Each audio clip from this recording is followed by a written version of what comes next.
ভবতি অস্মাৎ এই অর্থে ভূধাতুর উত্তর উপাদান বাচ্যে উনাদিক কুণ্য প্রত্যয় করে ভুবন পদটি সিদ্ধ হয়েছে। ভুবন শব্দের অর্থ হচ্ছে যেখান থেকে সব কিছুই উৎপন্ন হয়। এই ভুবনকে মোটামুটি 14টি ভাগে ভাগ করা হয়েছে। এই চতুর্দশ ভুবনে ঊর্ধ্বলোক 7টি, ভূর্লোক, ভূবরলোক, স্বর্লোক, মহর্লোক, জনলোক, তপলোক ও সত্যলোক। নিম্নলোক 7টি, অতললোক, বিতললোক, সুতললোক, তলাতললোক, মহাতললোক, রসাতললোক এবং পাতাললোক। এই 14 ভুবনের অধীশ্বরী বলে এই দেবীর নাম ভুবনেশ্বরী। ইনি এতই দয়াময়ী যে ইনি কেবল সৃষ্টি এবং পালনই করেন, সংহার করেন না। সকল জীবের ঈশানী দেবী ভুবনেশ্বরী ভক্ত অভক্ত নির্বিশেষে সকলকে অতুল সমৃদ্ধি, ধনরত্ন, দাস দাসী দিয়েছেন যোগ্যতা এবং প্রয়োজন অনুসারে।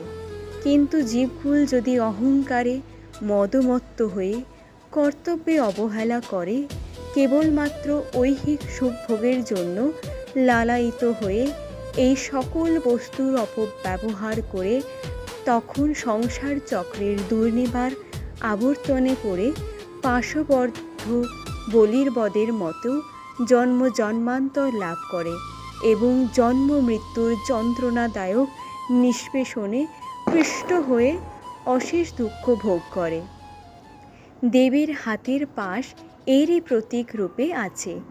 দেবীর দানের অপব্যবহার করলেই দেবী জীবকে পাশবদ্ধ করে সংসারের যাতায় ফেলে অশেষ দুঃখ দেন। তখন অষ্টপাশবদ্ধ জীব ব্যাকুল হয়ে মাকে বারবার ডাকেন মুক্তির জন্য। অভয় মুদ্রাধারিণী মা তখন সংসার সমুদ্রে নিমগ্ন দুঃখার্থ ও শরণাগত জীবকে অভয় দান করেন এবং বর মুদ্রা প্রদর্শন করে বর দেন। তিনি বলেন, মা ভয়ী, মা শরণাগতের কোনো ভয় নেই, তার উদ্ধার অবশ্যম্ভাবী।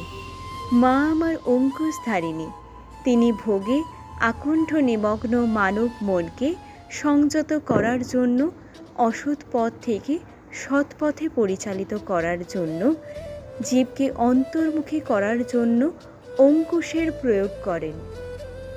উট, ঘোড়া, গাধা ও হাতির মতো বৃহৎ জন্তুকে সংযত করতে অঙ্কুশ একান্ত প্রয়োজন। অন্য ছোটোখাটো অস্ত্রে ওদের বশে আনা যায় না।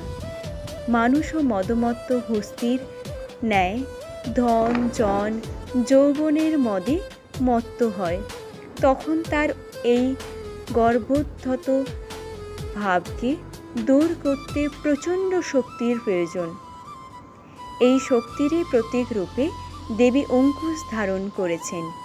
যাদের হৃৎকমলে বিবেক বৈরাগ্য দৃঢ় রত্ন সংসারে ভুবনেশ্বরী অধিরূহ হন, তাদের কাছে পার্থিব ভোগ সম্ভার অসার।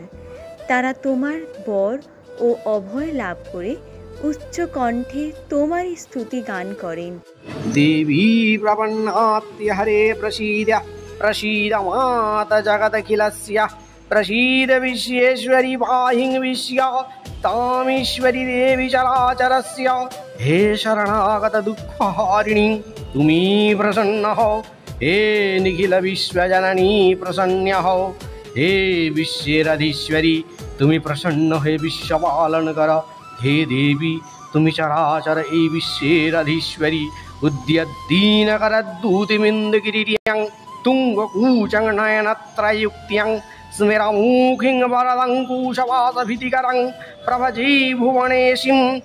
নমঃ সর্বমঙ্গলমঙ্গল্যে শিবে সর্বার্থস্বাধিকে শরণ্যে ত্র্যম্বকে গৌরি নারায়ণী নমস্তুতে। সৃষ্টিস্থিতি বিনাশানাং শক্তিভূতে সনাতনে গুণাশ্রয়ে গুণময়ে নারায়ণী নমস্তুতে। শরণাগত দীনার্থ परित्राणपरायणे सर्वोऽस्यार्धि हरे देवी नारायणि नमस्तुते।